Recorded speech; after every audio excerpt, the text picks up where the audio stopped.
Salut tout le monde et bienvenue dans la Société des Jeux. Ici Lutin qui n'a bientôt plus de voix. Et oui, la maladie guette. Alors, avant de ne plus pouvoir faire de vidéo, je vous présente rapidement Obsession. Je vous en avais parlé dans une vidéo du dimanche sur sociofinancement. Actuellement, il est en sociofinancement pour la localisation en français par Super Meeple. Et donc Super Meeple, en voyant la vidéo, ils m'ont proposé de vous faire une petite présentation de la version originale. Alors, vous êtes prêts? Avant que la maladie ne me fasse tomber complètement, c'est parti!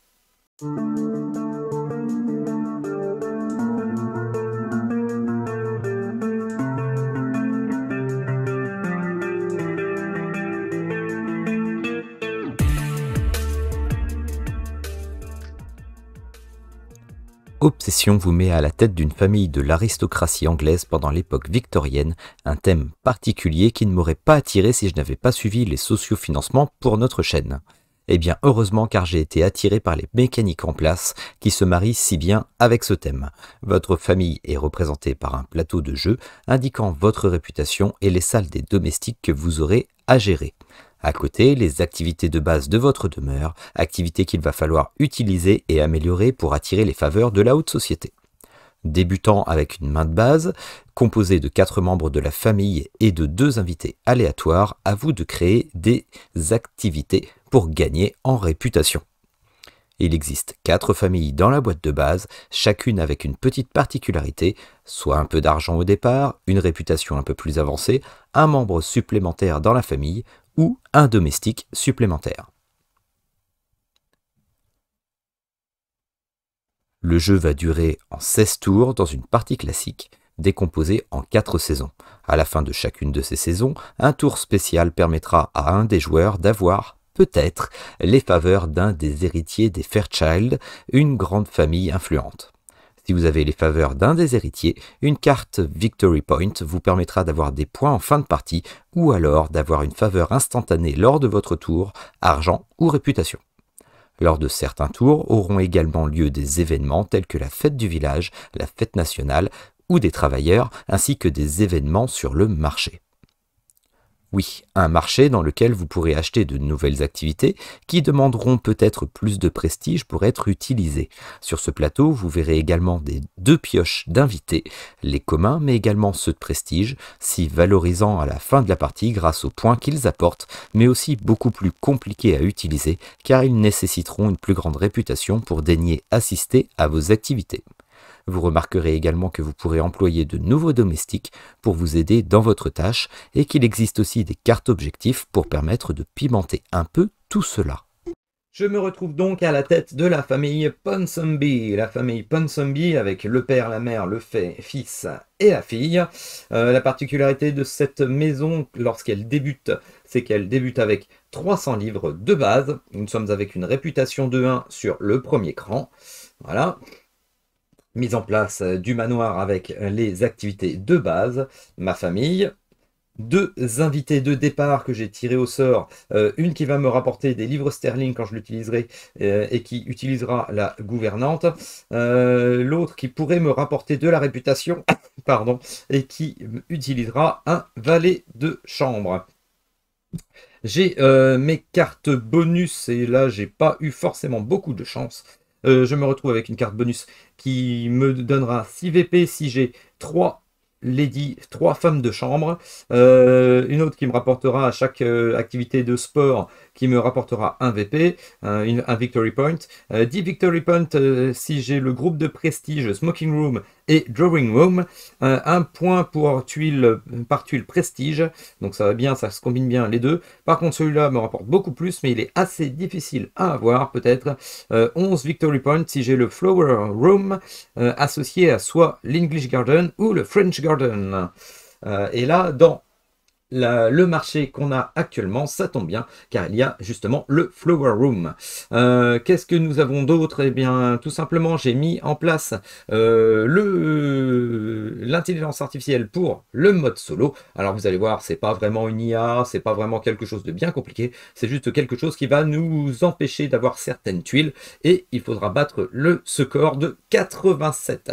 Alors, on se retrouve avec Stuart, qui est une IA de débutant. J'ai actuellement fait 2 parties, une partie avec un médium, je me suis fait avoir, une partie avec un beginner, je me suis fait avoir aussi, donc on retente avec Stuart rapidement. Alors, pas trop de modifications de règles avec le mode solo, c'est pour ça que je me permets de vous présenter à la fois quelques tours de jeu normaux et le mode solo. La seule chose qui diffère, c'est que le theme card pour les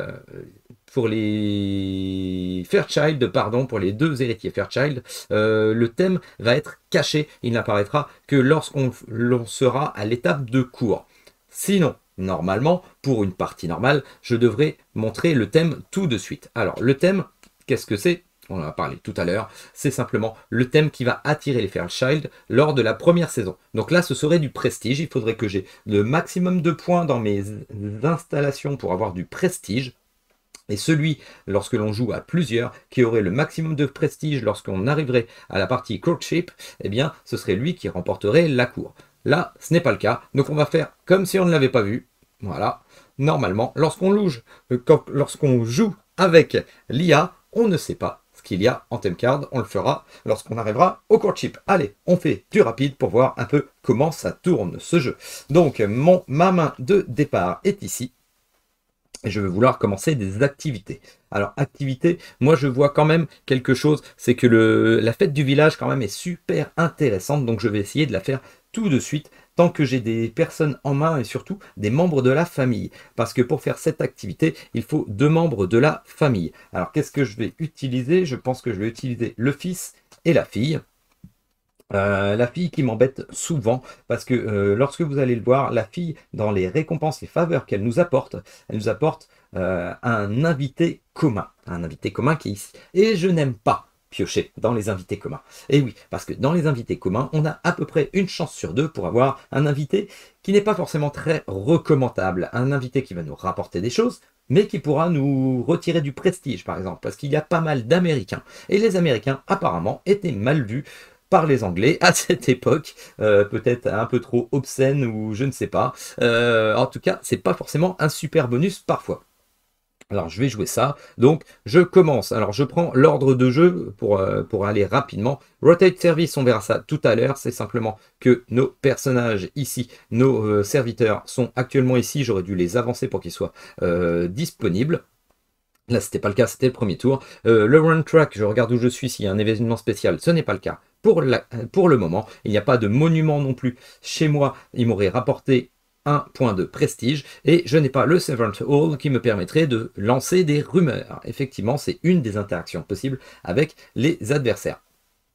Donc, je vais faire une activité, je vais accueillir une activité, je fais le Private Duty Village Fair Planning. Je vais voir pour planifier des choses pour la fête du village avec mes 2 membres de la famille. C'est pour ça que j'ai invité mes 2 membres de la famille. Ensuite, je provide service, je fournis les services, donc j'ai un majordome. Et pour ces 2 héritiers, il n'y a absolument rien, il n'y a pas besoin de gouvernant particulier. Maintenant que j'ai vu cette activité, que je l'ai cette activité, eh bien je récupère les faveurs qu'elle m'apporte. Donc dans l'ordre, je devais prendre de l'argent. Eh bien là, j'avais soit de l'argent pour cet héritier, soit de la réputation. Eh bien je vais plutôt prendre de la réputation. Donc je ne vais pas prendre d'argent pour l'instant. Là, il n'y a pas d'argent et là, il n'y a pas d'argent non plus. Donc ensuite, la réputation. La réputation, il n'y en a pas ici. Il y en a ici, c'est ce que j'avais dit, il y a 1. Voilà, je récupère. Ensuite, la réputation, ici, rapporter 2, ce serait pour cette personne, c'est si elle était avec une personne, un invité mâle de prestige, un invité masculin de prestige, si elle partageait une activité, elle nous apporterait de la réputation. Et oui, la Young Lady drague un petit peu, elle aurait pu nous apporter, grâce à ses charmes, elle aurait pu enjouer la personne de prestige qui était avec elle, nous aurait rapporté un petit peu plus de réputation. Ce n'est pas le cas. Par contre, et c'est la suite, elle nous rapporte un invité supplémentaire. Alors c'est un invité commun qu'il faut prendre, et là j'ai toujours un peu peur comme je vous disais.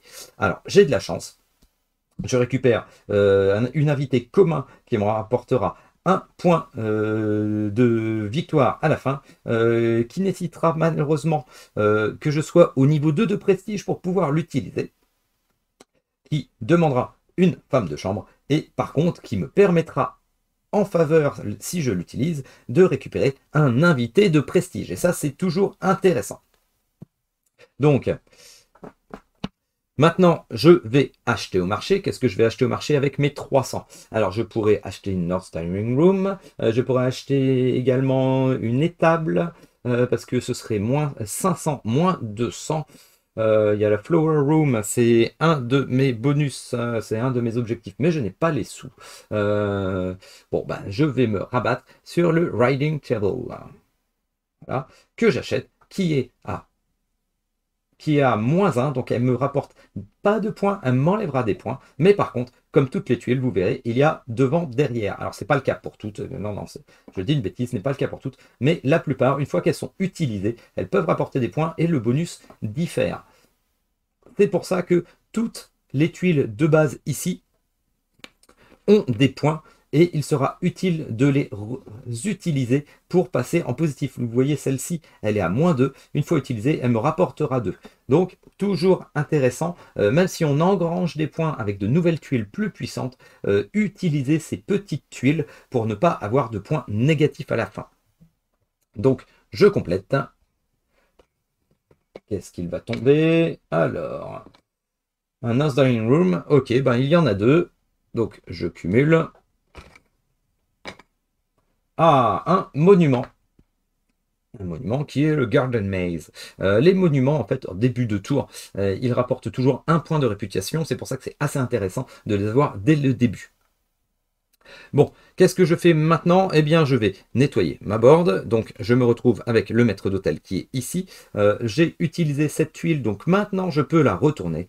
Et le bonus sera qu'à chaque fois que je passerai devant une fête de village, eh bien, je gagnerai 300 livres et je gagnerai 200 de réputation, car je me suis impliqué dans la vie du village avec mes 2 membres de la famille que je mets ici, et c'est ma défausse, tout simplement.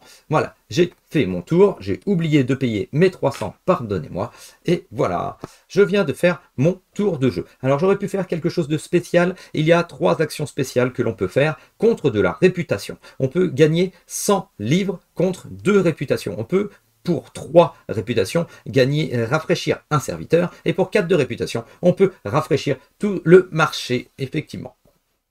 Ce serait au tour d'un autre joueur. Là, ce n'est pas le cas, je suis tout seul avec mon petit pion de premier joueur, donc je vais faire jouer l'automa. Enfin, l'automa, c'est vite dit, je vous le dis, c'est juste une petite intelligence artificielle toute bête. Je vais lancer mon dé.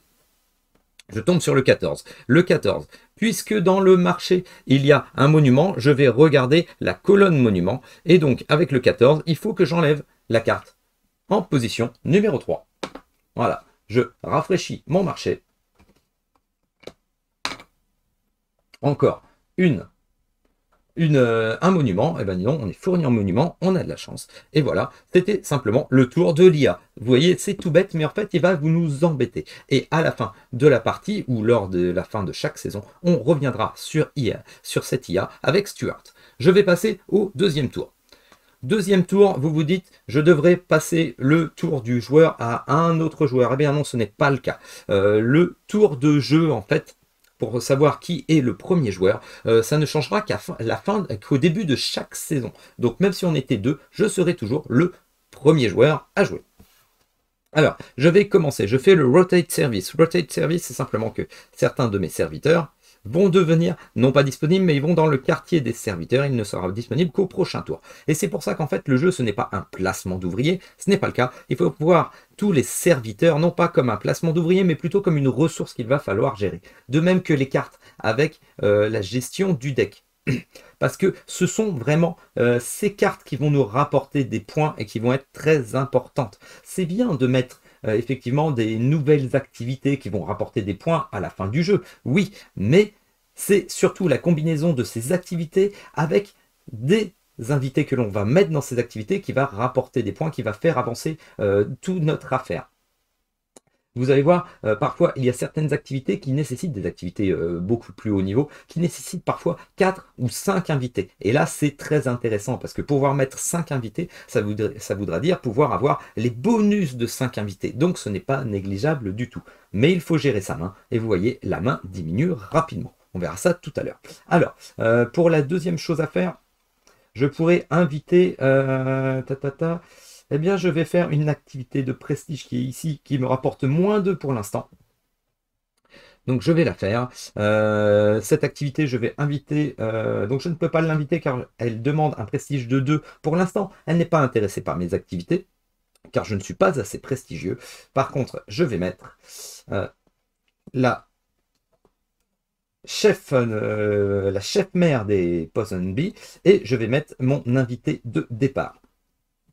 Donc celle-là, elle est gratuite et celle-là, elle ne requiert qu'une réputation de 1. Alors, qu'est-ce qu'il me faut?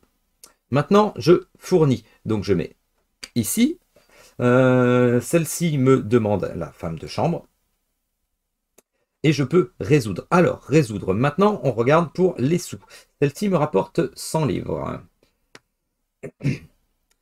Ensuite, dans la réputation, j'aurai 3 de réputation. 1, 2, 3. Forcément, si je repassais au 1, que je faisais un tour de cadran, je passerai à 2 en réputation, ce qui pourrait être intéressant. Ensuite, de la réputation, qu'est-ce qu'il y a? Eh bien, il y a cette carte, donc la chef de famille, on va dire, qui a un pouvoir assez particulier. Alors, elle peut permettre d'épurer son deck en retirant un invité du jeu, ou alors de prendre 2 invités communs et de n'en garder qu'un seul. Alors, on va faire ça. Et là, qu'est-ce que je vous avais dit tout à l'heure? Eh bien, je me retrouve avec 2 personnes qui ne m'intéressent pas du tout, 2 invités communs. Alors, oui, celui-ci, par exemple, peut me rapporter 2 prestiges, mais il dépensera 100 livres. Et oui, alors peut-être qu'il va venir, il est un peu alcoolisé ou quelque chose, et il me cassera des choses dans mes activités, je ne sais pas. Ou alors il demandera une grosse somme d'argent parce qu'il peut-être qu'il boira beaucoup d'alcool ou quelque chose pendant les activités. Celle-ci retire carrément à la fin de la partie 3 points de victoire. Donc il va falloir que je m'en débarrasse. En plus, lorsque je l'utiliserai, elle retirera 3 points de réputation, c'est assez énorme. Par contre, elle rapportera 800 livres. Alors vous voyez, les invités communs, c'est pas forcément toujours ce qu'il y a de mieux. Effectivement, il y a un petit texte qui explique toujours les choses. Donc celle-là, par exemple, Miss Hawkins, elle vient du Connecticut, quand je vous avais dit qu'il n'aimait pas les Américains. Et sa famille travaille dans les chemins de fer. Bon, rien d'avilissant, mais apparemment, elle est très néfaste pour mon camp. Et celui-ci, c'est un colonel héroïque, mais par contre, il est détruit par la guerre et il fait des cauchemars, on va dire. Et il a besoin d'aide, c'est pour ça qu'il va le réclamer, qu'il va utiliser un personnage, un serviteur supplémentaire. Voilà, donc vous voyez, dans la main, c'est pas forcément ce qu'il y a de mieux. Donc maintenant, je peux acheter au marché, je n'ai que 100 livres, donc je ne pourrai rien acheter, et je nettoie mon board. Voilà, et tout ça dans la défausse. Je viens de finir mon tour de jeu. On va faire jouer l'IA. L'IA qui a fait un 6. Il y a des monuments. Donc la colonne de droite. En 6, 6, ce serait retirer un monument. Alors, c'est un monument à retirer. Monument. Donc celui-ci, ce serait 800 livres plus 300. Et celui-ci, ce serait 700 livres plus 200. Donc l'IA retire le monument le moins cher. Et je remplace. Pardon. Hop, donc dans quel sens? Ah, celui-ci. Voilà. Je viens de terminer ce tour. Donc je passe à la fête du village. Donc première chose à faire normalement pour la fête du village, je vous rappelle que ça va me rapporter des sous. Mais j'ai pris une décision. Voilà, pour vous montrer un petit peu toutes les facettes du jeu.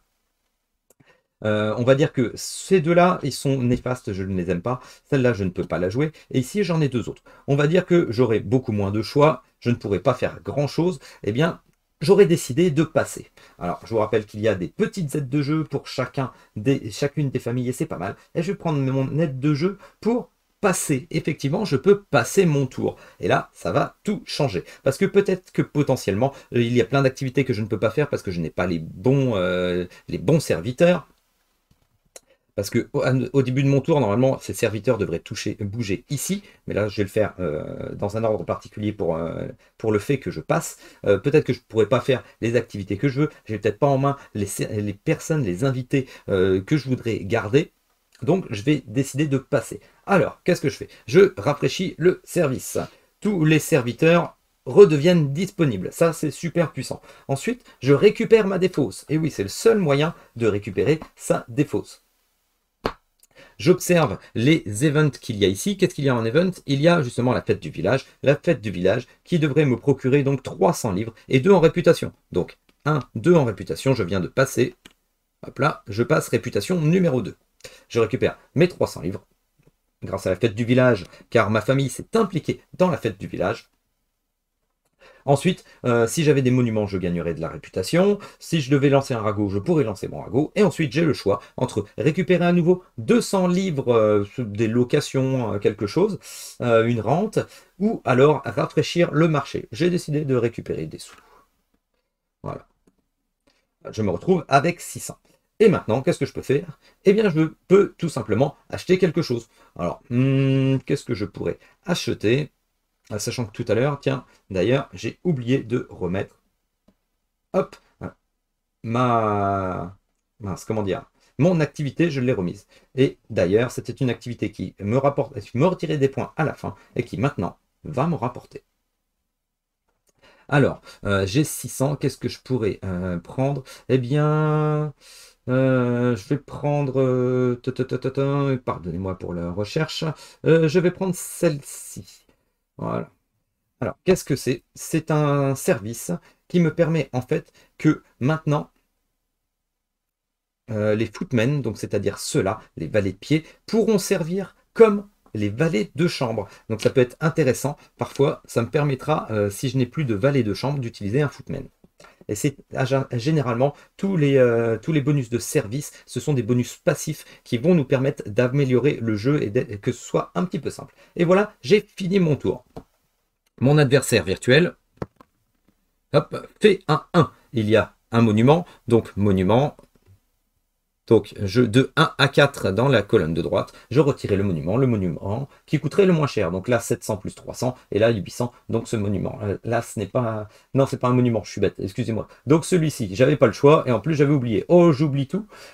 Pardonnez-moi, je sens que la maladie et la fatigue sont en train vraiment de me retomber dessus. Donc pardonnez-moi. Voilà, en plus je tousse. Je crois que le test Covid n'est pas loin. Donc ce monument est retiré de la partie. Et là, qu'est-ce qu'on a? Un nouveau monument pour le prochain tour.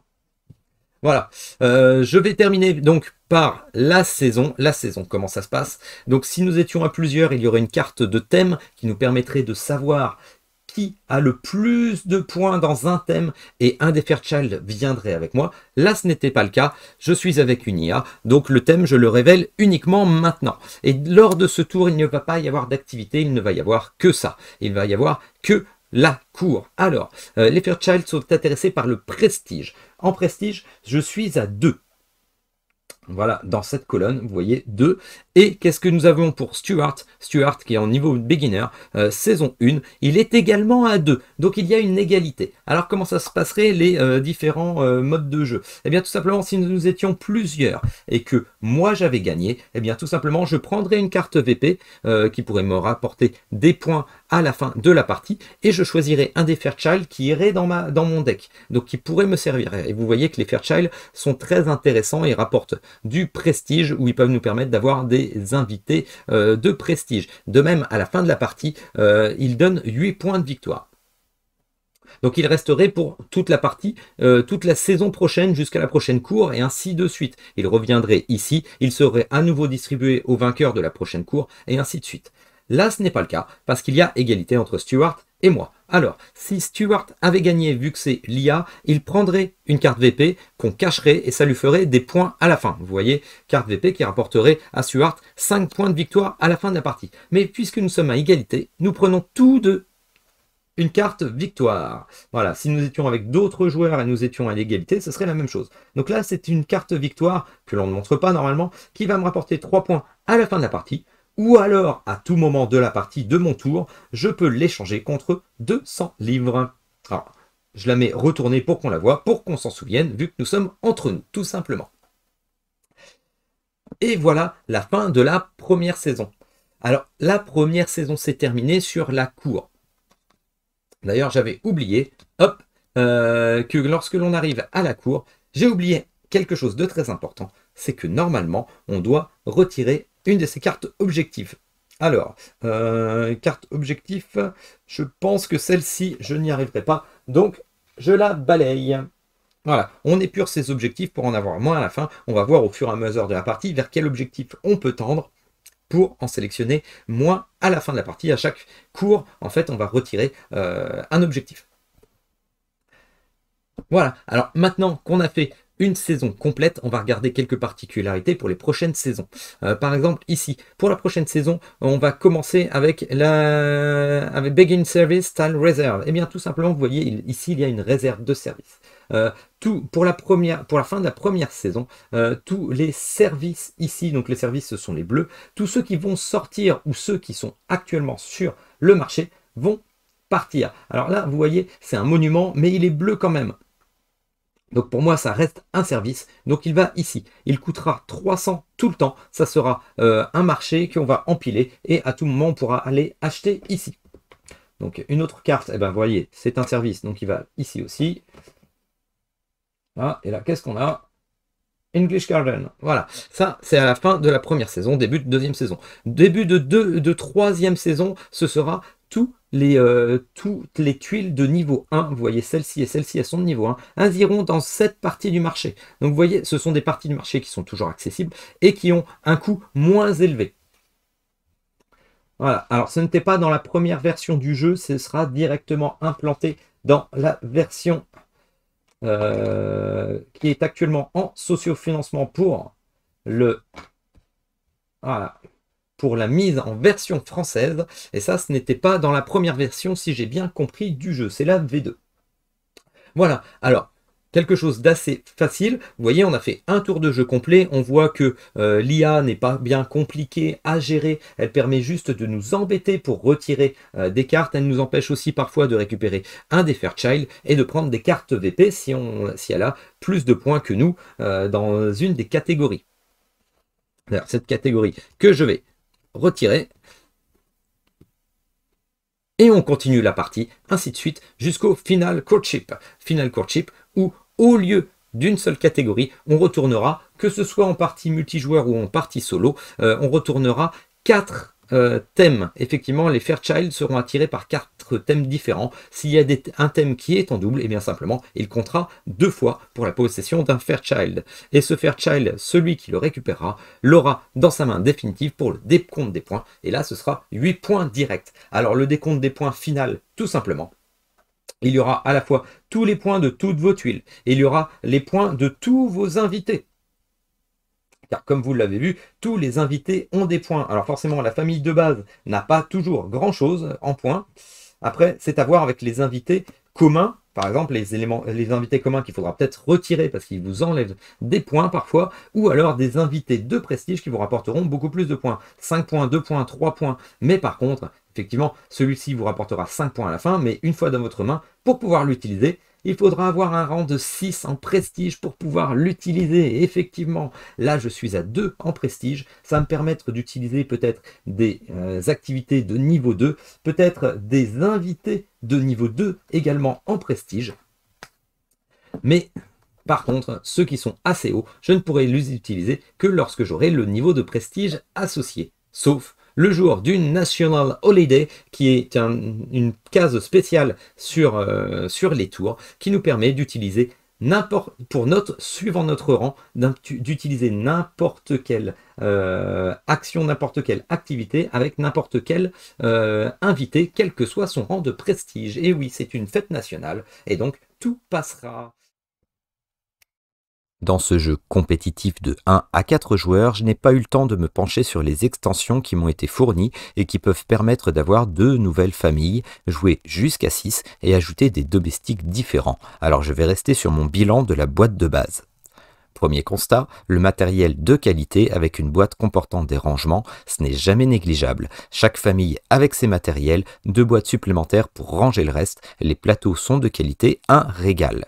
Le livret de règles en anglais est bien détaillé et surtout, un glossaire l'accompagne lors de certains doutes. Pour la traduction, je fais confiance à Super Meeple après avoir vu leur travail sur SkyMinds. Le thème est fort présent, peut en faire fuir certains, eh bien non, restez et amusez-vous. C'est un jeu 2 points en effet, mais j'en suis à me demander qui de l'œuf ou la poule est arrivé le premier. En effet, ce thème colle tellement aux mécaniques que je me demande si le thème a été choisi pour développer un jeu ou parfaitement calqué sur une mécanique. Vu l'osmose des deux, je dirais que c'est un tout, une petite merveille de jeu euro. Le jeu est fluide, cohérent, la gestion de la main des invités, la gestion des domestiques en ressources, tout est cohérent et les parties sont vite raccourcies une fois que l'on a déjà joué. Restent 2 points qui peuvent en rebuter, l'interaction entre les joueurs qui se limite au ragot et au potentiel vol de domestiques, mais aussi une part de hasard pour les cartes invitées et objectifs. Mais sinon, pour ma part, c'est du tout bon, surtout qu'il y a également un mode solo, simple, mais qui a le mérite d'exister, facile à mettre en œuvre et qui nous met des bâtons dans les roues. Voilà, c'était ma vidéo de Obsession que vous trouverez en sociofinancement pour la localisation en français. Merci Super Meeple de m'avoir prêté cette version originale. Je vous la retourne pour que vous bossiez sur la version française. Ne vous inquiétez pas. Merci d'avoir regardé cette vidéo. Un petit pouce, ça nous fera toujours plaisir. N'hésitez pas à mettre un petit commentaire. Et je vous dis à bientôt pour la Société des Jeux. Ici Lutin. Ma voix a tenu, mais je sens que ça va pas durer longtemps. Allez, salut tout le monde!